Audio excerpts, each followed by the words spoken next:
আল্লাহ সুবহানাহু ওয়া তাআলার জাত অদৃশ্য। অদৃশ্য বলতে বর্তমান পৃথিবীর চর্মচক্ষু দিয়ে আমাদের পক্ষে দেখা সম্ভব নয়, কিন্তু জান্নাতে জান্নাতীদের জন্য সবচেয়ে বড় সুসংবাদ হবে আল্লাহ সুবহানাহু ওয়া তাআলার দিদার এবং আল্লাহ সুবহানাহু ওয়া তাআলাকে দেখতে পাওয়া। যেহেতু বর্তমান পৃথিবীর চর্মচক্ষু দিয়ে আল্লাহ সুবহানাহু ওয়া তাআলাকে দেখা অসম্ভব, আর যেহেতু আল্লাহ সুবহানাহু ওয়া তাআলার জাত এত মহান এত মহৎ যে মানুষ তার সামান্য বিবেক দিয়ে, যেখানে আল্লাহ সুবহানাহু ওয়া তাআলার জাত সম্পর্কে জ্ঞান অর্জন করতে পারেনি, আল্লাহ সুবহানাহু ওয়া তাআলার অস্তিত্ব সম্পর্কে জ্ঞান অর্জন করতে পারেনি, সামান্য এই নিচের আসমানের এই রহস্য ভেদ করতে পারেনি, সামান্য নিচের আসমানের এই মহাশূন্যের সীমানা নির্ধারণ করতে পারেনি, এই মহাশূন্যের আয়তন মাপকাঠি নিজেদের দখলে নিজেদের জ্ঞান বুদ্ধির মধ্যে কবজায় আনতে পারেনি। এইটা আমাদের জ্ঞান বুদ্ধি এবং গবেষণার দুর্বলতা প্রমাণ করে যে আমাদের এই জ্ঞান বুদ্ধি এবং গবেষণা সীমাবদ্ধ, লিমিটেড। আমরা যতই ক্রস করি না কেন একটা লিমিটেশনের বাইরে আমাদের পক্ষে ক্রস করা সম্ভব নয়। যেহেতু আমাদের পক্ষে ক্রস করা সম্ভব নয়, সেহেতু আল্লাহ সুবহানাহু ওয়া তাআলার নাম এবং গুণাবলী সম্পর্কে জ্ঞান গবেষণা দিয়ে যুক্তি তর্ক দিয়ে জ্ঞান অর্জন করা সম্ভব নয়। অতটুকুই সম্ভব যতটুকু আল্লাহ এবং তার রাসূল কোরআন এবং হাদিসে বলেছেন। এর বাইরে আমি এবং আপনি নিজের মতো ব্যাখ্যা দাঁড় করাবো, এটা অসম্ভব। যার জাত সম্পর্কে আমাদের জ্ঞান নাই, তার সিফাত সম্পর্কে আমরা কেমনে জ্ঞান অর্জন করব? যার সত্তা সম্পর্কে আমাদের জ্ঞান নাই, তার গুণাবলী সম্পর্কে আমরা কেমনে জ্ঞান অর্জন করব? কেমনে যুক্তি দিব, কেমনে তর্ক বিতর্ক করব? তাহলে কতটুকু আমাদের পক্ষে সম্ভব? যতটুকু কোরআনে এবং হাদিসে এসেছে, এবং অতটুকুই আমাদের বলতে হবে সামি'না ওয়া আতা'না, শুনলাম এবং মেনে নিলাম। আল্লাহ সুবহানাহু ওয়া তাআলার গুণাবলী সম্পর্কে পবিত্র কোরআন মাজিদ আল্লাহ সুবহানাহু ওয়া তাআলা বলেন, ওয়ালিল্লাহিল আসমাউল হুসনা ফাদউহু বিহা। আল্লাহ সুবহানাহু ওয়া তাআলার অসংখ্য অগণিত গুণাবলী রয়েছে, তোমরা আল্লাহ সুবহানাহু ওয়া তাআলার অসংখ্য অগণিত নাম দিয়ে, অসংখ্য অগণিত গুণাবলী সম্বলিত নাম দিয়ে তোমরা আল্লাহ সুবহানাহু ওয়া তাআলাকে ডাকো। আপনি বলবেন যে আল্লাহ সুবহানাহু ওয়া তাআলার 99টি নাম, 99টি নাম আমি এবং আপনি জানি, কিন্তু আছে অগণিত এবং অসংখ্য। জানি 99টা, আমি যতটুকু জানি ওটাই শেষ, এ কথা ভুল। আমরা জানি আল্লাহ সুবহানাহু ওয়া তাআলা 99টা নাম, কেন আল্লাহ 99টা জানার সুযোগ দিয়েছে কোরআন এবং হাদিসে, কিন্তু আল্লাহর নাম এবং গুণ অসংখ্য অগণিত, যেটা আমরা জানি না। রাসূলুল্লাহ সাল্লাল্লাহু আলাইহি ওয়াসাল্লাম বলছেন, عن أبي هريرة رضي الله تعالى عنه أنه قال قال رسول الله صلى الله عليه وسلم إن لله 99 أسماء من أحصاها دخل الجنة। আল্লাহ সুবহানাহু ওয়া তাআলার 99টা নাম আমরা জানি, আমাদের জানানো হয়েছে। এই 99টা নাম যদি কেউ আয়ত্ত করে নেয়, দাখালাল জান্নাহ, সে জান্নাতে প্রবেশ করে যাবে। আল্লাহু আকবার। এই 99টা নাম মুখস্থ করার কথা বলা হয়নি, বলা হয়েছে আয়ত্ত করা। জাবানি, মুখে মুখস্থ করা এক জিনিস, হৃদয় দিয়ে অনুভব করা, ফিল করা, হৃদয়ঙ্গম করা, জানা বুঝা, সেটার উপর ইবাদত করা, সেটার উপর আমল করা, সেটা অন্য জিনিস। আমরা আল্লাহ সুবহানাহু ওয়া তাআলার নাম এবং গুণাবলী আয়ত্ত করার যেই সফর, এবং আল্লাহ সুবহানাহু ওয়া তাআলাকে জানা, আল্লাহ সুবহানাহু ওয়া তাআলার পরিচয় জানা, তার সম্পর্কে সংক্ষিপ্ত জ্ঞান অর্জন করা, এই সফরে আমরা আজকে এই বক্তব্যের মাঠে আল্লাহ সুবহানাহু ওয়া তাআলার 4টি গুণ সম্পর্কে আপনাদের সামনে আলোচনা করব। 1 আস-সামাদ, 2 আল-লতীফ, 3 আল-ওয়াকিল, 4 আশ-শাকুর। এই 4টি নাম সম্পর্কে জ্ঞান অর্জনের মাধ্যমে আমরা চেষ্টা করব আল্লাহ সুবহানাহু ওয়া তাআলা সম্পর্কে জানতে, আল্লাহ সুবহানাহু ওয়া তাআলা সম্পর্কে অনুভব করতে, এবং আল্লাহ সুবহানাহু ওয়া তাআলা সম্পর্কে জ্ঞান অর্জন করতে। আস-সামাদ এই নামটি আল্লাহ সুবহানাহু ওয়া তাআলা পবিত্র কোরআনে শুধুমাত্র একটি বার ব্যবহার করেছেন, যদিও আজিজুন, হাকিমুন, গফুরুন, রাহিমুন, সামিউন, আলিমুন, এই নামগুলো আল্লাহ সুবহানাহু ওয়া তাআলা পবিত্র কোরআনে অসংখ্য অগণিত বার ব্যবহার করেছেন, কিন্তু আস-সামাদ এই নাম শুধুমাত্র একবারই আল্লাহ সুবহানাহু ওয়া তাআলা ব্যবহার করেছেন। দ্বিতীয় পয়েন্ট কি এই নাম সম্পর্কে? এই নামে যে বর্ণগুলো আছে, বর্ণগুলোর আরবি উচ্চারণ খুব ভারী আল্লাহর অন্য নামগুলোর তুলনায়।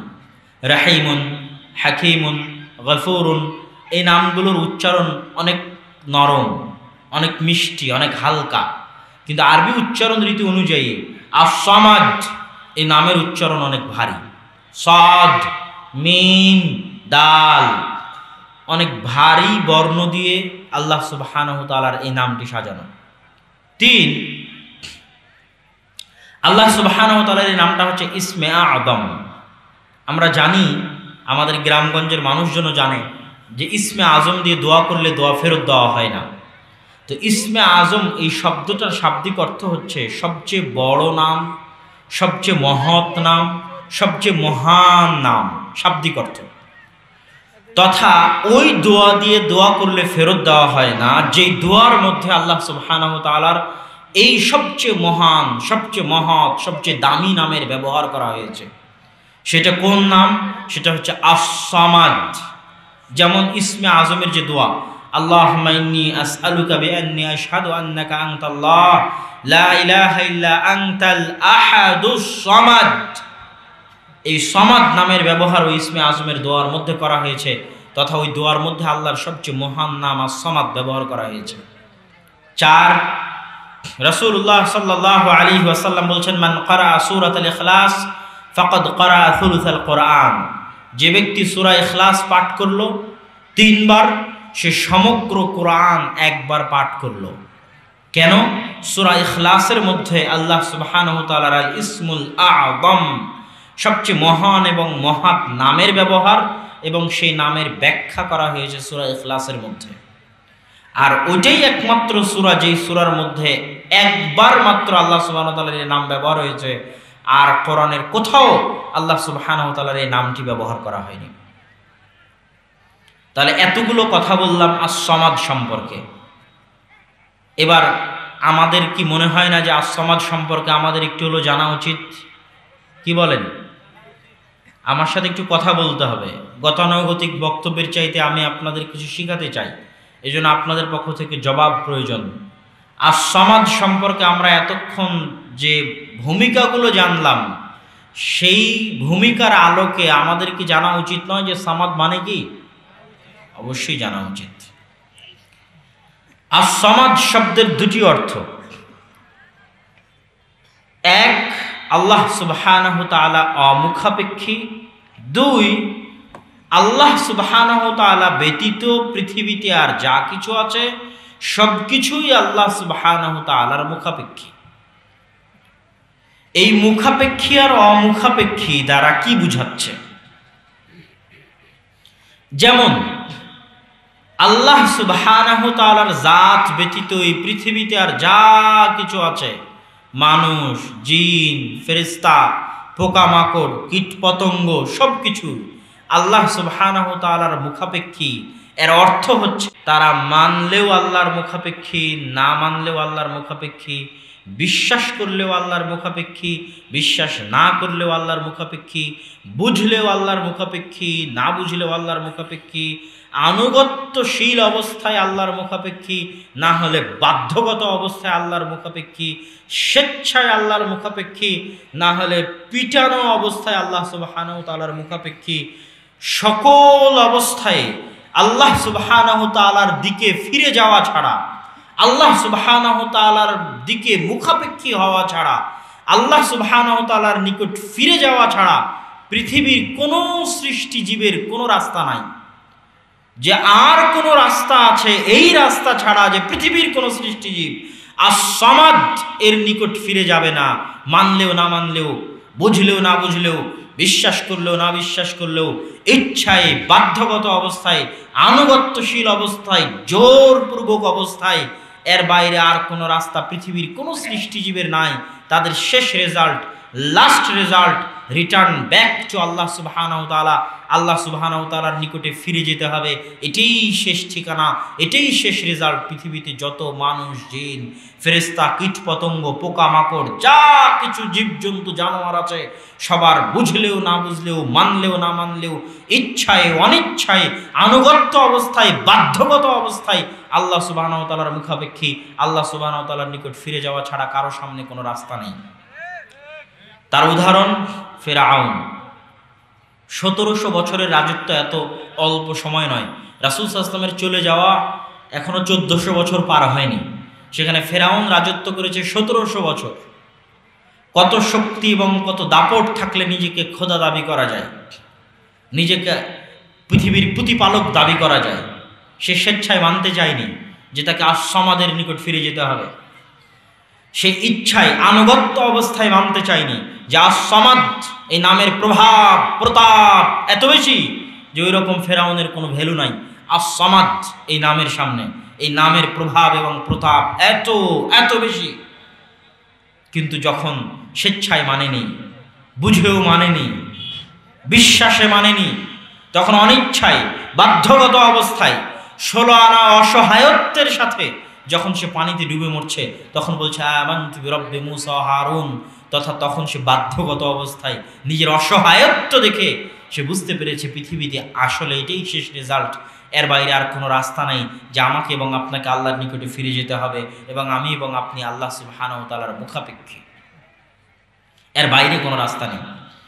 এই জন্য রাসূলুল্লাহ সাল্লাল্লাহু আলাইহি ওয়াসাল্লাম এবং আল্লাহ সুবহানাহু ওয়া তাআলা বলেছেন যে মানুষ যদি আসমান ফেড়ে উপরে উঠে, মানুষ যদি জমিন ফেড়ে নিচে চলে যায়, তবুও মানুষ কোথায় যাবে?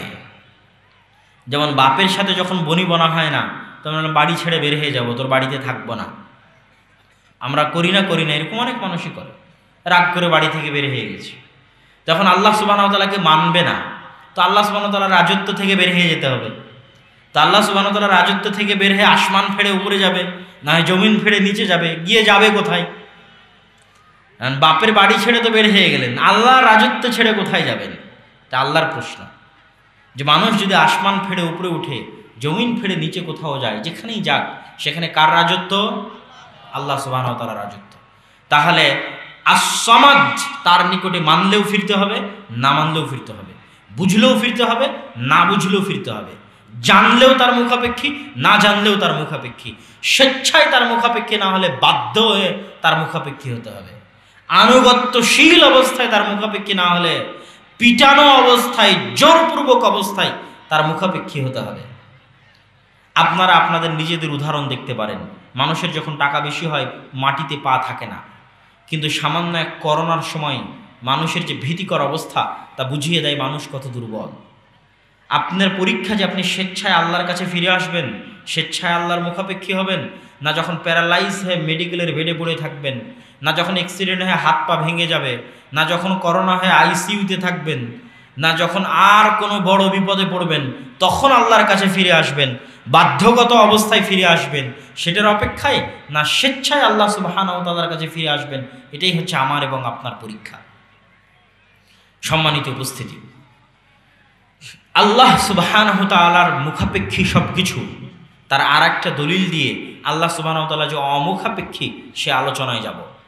আল্লাহ সুবহানাহু ওয়া তাআলা পবিত্র কোরআন মাজিদে বলেছেন, ইউসাব্বিহু লিল্লাহি মা ফিস সামাওয়াতি ওয়া মা ফিল আরদ। আল্লাহ সুবহানাহু ওয়া তাআলার তাসবিহ পাঠ করে আসমান জমিন এবং তার মাঝে যা কিছু আছে সকল কিছু, জীবজন্তু জানোয়ার কীট পতঙ্গ জড়বস্তু জড় পদার্থ মানুষ জিন ইনসান ফেরেশতা যা কিছু আছে সব কিছু কার তাসবিহ পাঠ করে? আল্লাহ সুবহানাহু ওয়া তাআলা তাসবিহ পাঠ করে। তার অর্থ কি? তার অর্থ হচ্ছে এই মাইক এখন আল্লাহ সুবহানাহু ওয়া তাআলা তাসবিহ পাঠ করছে, এই চেয়ার এখন আল্লাহ সুবহানাহু ওয়া তাআলা তাসবিহ পাঠ করছে, এই টিস্যু এখন আল্লাহ সুবহানাহু ওয়া তাআলার তাসবিহ পাঠ করছে, এই মোবাইল এখন আল্লাহ সুবহানাহু ওয়া তাআলার তাসবিহ পাঠ করছে। কেন আমি এই কথা বলছি যে এরা আল্লাহ সুবহানাহু ওয়া তাআলার তাসবিহ পাঠ করছে? আমরা পৃথিবীতে যাই বানাই না কেন একটাও আমরা হাওয়া থেকে নিয়ে আসি না, যে ছুমন্তর ছু হাওয়ার মধ্যে কোনো কিছু বানিয়ে দিয়ে পৃথিবীতে নিয়ে আসলাম, এই শক্তি মানুষের নাই। যেমন মানুষ যদি মোবাইল দিয়ে আমাকে আমেরিকা লন্ডনে কথা বলাতে পারে, তো এটা মানুষের শক্তি নয়। আল্লাহ সুবহানাহু ওয়া তাআলার বাতাসে এই শক্তি আছে যে আমার আওয়াজ আমেরিকা পর্যন্ত পৌঁছানো সম্ভব। আমার আওয়াজ যদি এখান থেকে ওই প্যান্ডেলের শেষ মাথা পর্যন্ত পৌঁছতে পারে, তো আরেকটু চেষ্টা করলে আমেরিকা পর্যন্ত পৌঁছানো সম্ভব। তো এই শক্তিটা কার দেওয়া? আল্লাহর দেওয়া। সেটাকে মানুষ ব্যবহার করেছে মাত্র। সেটাকে মানুষ কি করেছে? ব্যবহার করেছে। তাহলে আমাদের সামনে আমরা যা কিছু ব্যবহার করছি, এই tissue, mic, light, fan, mobile, সব কিছুর আসলটা আল্লাহর দেওয়া সৃষ্টি। সেখান থেকে মানুষ রিসাইকেল করে রিইউজ করে নতুন সংমিশ্রণ ঘটিয়ে নতুন কিছু বানিয়েছে। এতটুকুই মানুষের কৃতিত্ব। কিন্তু আসল সৃষ্টি যখন আল্লাহর, প্রথম সৃষ্টি যখন আল্লাহর, তো আল্লাহর সৃষ্টি আল্লাহর তাসবিহ পাঠ করবে না? আপনার কি মনে হয় করবে না? করবে না? করবে। এই কাঠ যখন চেয়ার করা হয়েছে, আর আগে যখন গাছ ছিল, গাছের যদি পাতা হতে পারে, গাছের যদি ফল হতে পারে, গাছের যদি ফুল হতে পারে, গাছকে আল্লাহর তাসবিহ পাঠ করতে পারে না? বলেন পারে না? পারে না? পারে। তো গাছ যদি তখন তাসবিহ পাঠ করতে পারে, আপনি সেই গাছ কেটে চেয়ার বানালেন, তাই গাছ আর আল্লাহর তাসবিহ পাঠ করবে না, এর কোনো যুক্তি আছে? এই কথার পিছনে কি আপনার কোনো প্রমাণ আছে? গাছ যদি পাতা জন্ম দিতে পারে, গাছ যদি ফল দিতে পারে, ফুল দিতে পারে, গাছ কি তাসবিহ পাঠ করতে পারে না? গাছ কেটে যখন চেয়ার বানানো হয়েছে তখন তাসবিহ পাঠ করে না, এর প্রমাণ কি? কোনো প্রমাণ নাই। তাহলে আমরা আমাদের চোখের সামনে যা ব্যবহার করছি সবই তো মূল আল্লাহর সৃষ্টি, মূল জায়গায় তো আল্লাহর সৃষ্টি। আমি এই জুব্বা ব্যবহার করছি, এটার মূল কোথায়? সুতা, সুতা থেকে তুলা, তুলা থেকে কোথায়? আবার কোনো গাছের কাছে, যেখানে আল্লাহ সুবহানাহু ওয়া তাআলার মূল সৃষ্টি। এই মাইক, এই লাইট, এই মোবাইল, এই মেটাল, আমার বাড়ির ইট, আমার বাড়ির ছাদ, আমার বাড়ির ইট কি দিয়ে তৈরি? মাটি দিয়ে তৈরি। মাটি যদি, মাটিতে একটা ধান ফেললে ধান থেকে যদি গাছ জন্ম দিতে পারে, মাটির মধ্যে যদি ওইরকম কোনো শক্তিশালী পাওয়ারফুল কিছুই না থাকে, তাহলে মাটি থেকে গাছ কেমনে হয়? আপনি মাটি ছাড়া গাছ জন্মান দেখি। কাঠের মধ্যে গাছ রোপণ করে দিয়ে গাছ জন্মান, মাটি ছাড়া কোথাও গাছ জন্মান। মাটির মধ্যে গাছ ফেললে গাছ কেন হচ্ছে? মাটির ওই শক্তি আছে। যে মাটির মধ্যে এত বড় বড় গাছ হতে পারে, সেই মাটি আল্লাহর তাসবিহ পাঠ করতে পারে না? কথা বলেন না যে পারে না? পারে না? পারে। ইয়াউমাইযিন তুহাদ্দিসু আখবারাহা বিআন্না রাব্বাকা ওয়া হালাহা। এই মাটি কিয়ামতের মাঠে কথা বলবে, কেননা তার প্রতিপালক তাকে আদেশ করবে। এই মাটি, পৃথিবীতে যত যন্ত্র আছে তার মধ্যে সবচেয়ে ভয়ঙ্কর যন্ত্র হচ্ছে এই মাটি। তাহলে ওই মাটি যদি কথা বলতে পারে, ওই মাটি যদি গাছ জন্ম দিতে পারে, তাসবিহ পাঠ করতে পারে। তাসবিহ যদি পাঠ করতে পারে, ওই মাটিকে আপনি জ্বালিয়ে ইট বানিয়েছেন, দিয়ে আপনার বাড়িতে লাগিয়েছেন, তখন আর আল্লাহর তাসবিহ পাঠ করে না, এর কোনো প্রমাণ আছে আপনার? এর কোনো প্রমাণ নাই। তাহলে ওই সিমেন্ট, ওই বালু, ওই ঢালাই, এবং ওই ঢালাই কেন, আপনি আপনার আশেপাশে যা ব্যবহার করছেন, এভরিথিং, আমি যা গায়ে দিয়ে আছি, যার উপর বসে আছি, যা ব্যবহার করছি, যেখানে হাত লাগাচ্ছি, সব কিছু কার তাসবিহ পাঠ করছে? জোরে বলেন, কার তাসবিহ পাঠ করছে? আল্লাহ সুবহানাহু ওয়া তাআলা। আল্লাহ সুবহানাহু ওয়া তাআলা যদি বলতেন ইউসাব্বিহু লিল্লাহি মান ফিস সামাওয়াতি ওয়া মান ফিল আরজ, তাহলে বলতাম যে শুধু মানুষ, জিন আর ফেরেশতা তাসবিহ পাঠ করে। আল্লাহ কি বলেছেন? ইউসাব্বিহু লিল্লাহি মা ফিস সামাওয়াতি ওয়া মা ফিল আরজ, তথা শুধু মানুষ আর জিনের মধ্যে সীমাবদ্ধ রাখেননি। যা কিছু আল্লাহ সৃষ্টি করেছে, জড় পদার্থ, জীবজন্তু, জানোয়ার, সব কিছু আল্লাহ সুবহানাহু ওয়া তাআলা তাসবিহ পাঠ করছে, করবে, করতে থাকবে। কেন? তারা সবাই জানে তারা একদিন আল্লাহর নিকটে ফিরে যাবে। তারা বাধ্যগত অবস্থায়, আনুগত্য অবস্থায়, ইচ্ছায়, অনিচ্ছায়, স্বেচ্ছায়, সকল অবস্থায় তারা আল্লাহ সুবহানাহু ওয়া তাআলার এই সামাদিয়্যাত, আল্লাহ সুবহানাহু ওয়া তাআলার সামাদ নামের যে প্রভাব এবং প্রতাপ, এটাকে তারা স্বীকার করে নিয়েছে এবং তারা আল্লাহ সুবহানাহু ওয়া তাআলার তাসবিহ পাঠ করছে।